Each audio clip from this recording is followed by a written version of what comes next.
नमस्कार मंडळी, स्वागत तुमचं पुन्हा एकदा एका नवीन व्हिडिओमध्ये। आणि आता सध्या आपण आलो आहे बर्ड व्हॅली गार्डनला, जे की आहे पुण्याच्या PCMCमध्ये। त्याचबरोबर इथं एक लाईट शोसुद्धा आहे, खरंच खूप भारी लाईट शो आहे। तर व्हिडिओच्या एंडला आपल्याला लाईट शोचे व्हिडिओसुद्धा पाहायला भेटतील, तर व्हिडिओ शेवटपर्यंत बघा आणि आवडल्यास लाईक शेअर सबस्क्राईब बाय विसरायचं नाही।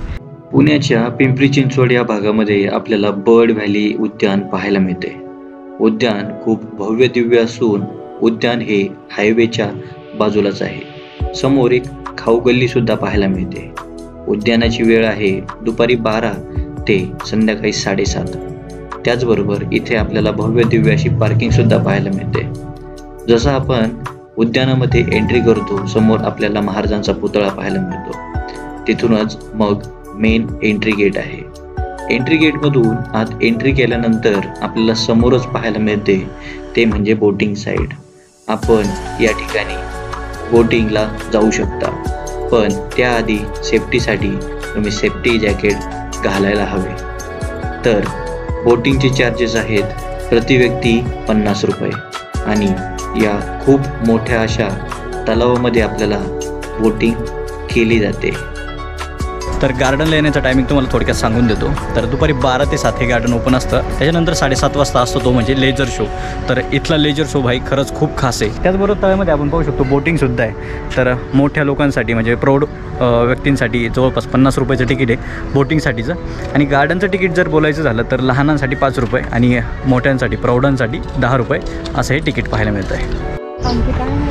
तर जसं की तुम्ही पाहताय, आपण आलो आहे चालत चालत गार्डनच्या दुसऱ्या टोकाला। आणि या गार्डनमध्ये ना मोस्टली आपल्याला कपल्स वगैरे पाहायला मिळत आहे। तर बाई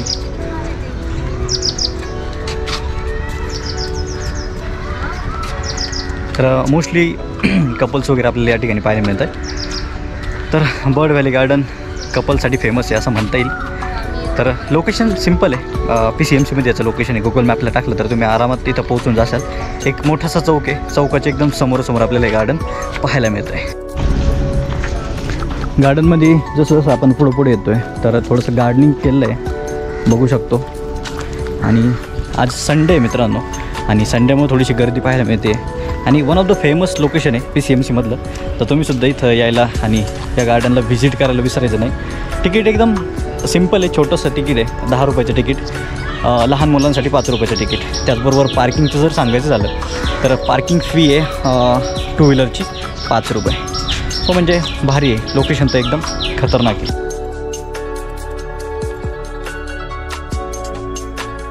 तर गार्डनचं इनॉग्रेशन झालं होतं 2008 साली। आणि गार्डनचा पूर्ण जर परिसर सांगायचा झाला तर जवळपास 26 ते 27 एकराचा हा परिसर। आणि पुण्याच्या म्हणजे पिंपरी चिंचवडच्या एकदम मधोमध असं एवढं भारी गार्डन पाहायला मिळतं आहे मित्रांनो। तर मेन अट्रॅक्शनच्या बाबतीत जर सांगायचं झालं तर इथले जे पक्षी आहेत ते पाहण्यासारखे आहेत। त्याचबरोबर इथला हा तलाव आणि आजूबाजूला काही असं गार्डन टाईप बनवलं आहे ना, एकदम सायलेंट असं गार्डन आपल्याला पुणे PCMCमध्ये पाहायला मिळतं आहे। तर तुम्हीसुद्धा इथं नक्की व्हिजिट करा मित्रांनो, नक्की या, एक्सपिरियन्स करा ही गोष्ट। आणि मोस्टली मी पाहिलेली एक गोष्ट सांगतो, गार्डनच्या चारही साईडला आपल्याला खूप सारे कपल बसलेले पाहायला मिळतात। तर कपल फ्रेंडली गार्डन म्हटलं तरी चालेल। तर तुमच्यासोबत जर तुमचं कपल असेल तर तुम्हीसुद्धा इथं नक्की येऊ शकता। माझ्यासोबत तर कोण नाही, मी ब्लॉग शूट करायला आलो होतो। तर असा काहीसा हा माहोल, असं काहीसं हे गार्डन। बाय द वे चालत चालत मी आलो आहे गार्डनच्या दुसऱ्या टोकाला। पाठीमागं तुम्ही पाहू शकता मुलांसाठी, छोट्या मुलांसाठी गार्डन पण इथं।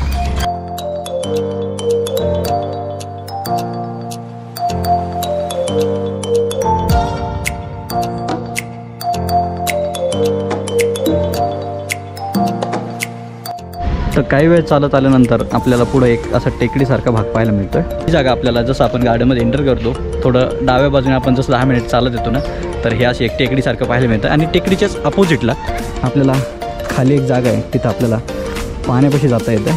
तर जाऊयात थोडंसं आपण खाली जाऊन जरा त्या लोकांसोबत पाण्याची पण मजा घेऊ।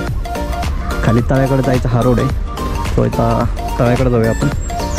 तर मित्रांनो, जसं जसं गार्डनमध्ये आपण पुढे चालतो, गार्डन अजून आपल्याला काही नवीन गोष्टी दाखवत आहे। तर गार्डनच्या नावावरूनच तुम्हाला माहीत असणार की बर्ड व्हॅली गार्डन म्हणजे कुठंतरी पक्षी या ठिकाणी आपल्याला पाहायला मिळतील। तर येस, ऑफकोर्स मी तुम्हाला पक्षीसुद्धा दाखवणार आहेत। आपल्याला या ठिकाणी काही बदक वगैरे पाहायला मिळाले आहेत, सो म्हटलं तुम्हाला दाखवायला पाहिजे। आणि भाई नजारा सुंदर आहे. हां थोडीफार कुठेतरी घाण वगैरे असते, नॉर्मल कचरा वगैरे टाकलेला असतो लाईव्ह, बट तरीसुद्धा नजारा एक नंबर आहे. हे बघा, तर बर्ड व्हॅली गार्डन ज्या पक्ष्यांसाठी फेमस आहे, तर आपल्याला ते पक्षी दिसलेत. तर हे आहेत बदक मित्रांनो, त्याचबरोबर काही पान बदकसुद्धा आहेत, पाण्यामध्ये डुबकी वगैरे घेत असतात.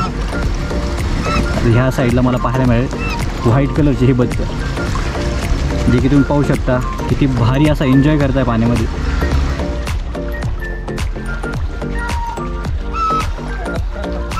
ओके दादा, ओके. तर गार्डनच्या त्या टोकाला आलो होतं जिथं आपल्याला खरंच ॲक्च्युअल बर्ड पाहायला मिळतं आहे. आणि मला 2 मित्र भेटलेत. तर नाव काय दादा? आशिष आणि निखिल. तर हाले कुठे? आम्ही देहूगाव होते का?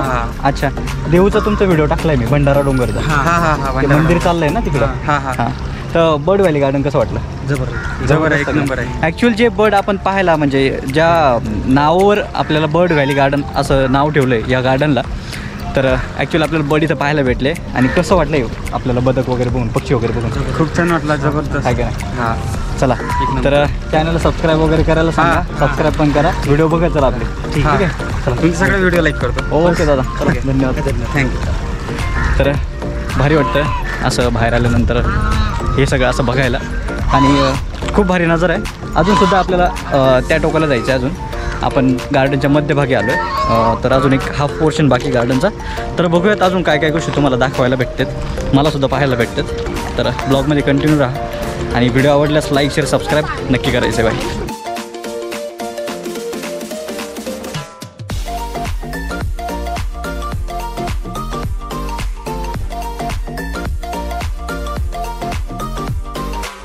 समोर जो तुम्ही पाहताय तो एक ॲक्च्युली गरुड आहे. आणि तळ्याच्या एकदम मधोमध एक स्टॅच्यू बनवला आहे गरुडाचा. कारण गार्डनचं नाव बर्ड व्हॅली गार्डन आहे, तो त्याचं एक स्ट्रक्चर आपल्याला इथं दाखवलं आहे की ॲक्च्युअल बर्ड त्यांनी इथं स्टॅच्यूच्या स्वरूपामध्ये ठेवलं आहे. तर मित्रांनो, अशा प्रकारे बर्ड व्हॅली गार्डन आपलं फिरून झालं आहे. आणि तुम्हाला हा व्हिडिओ कसा वाटला, कुठला पार्ट तुम्हाला सगळ्यात जास्त आवडला, तुमच्या कमेंटमध्ये सांगायला मला विसरू नका.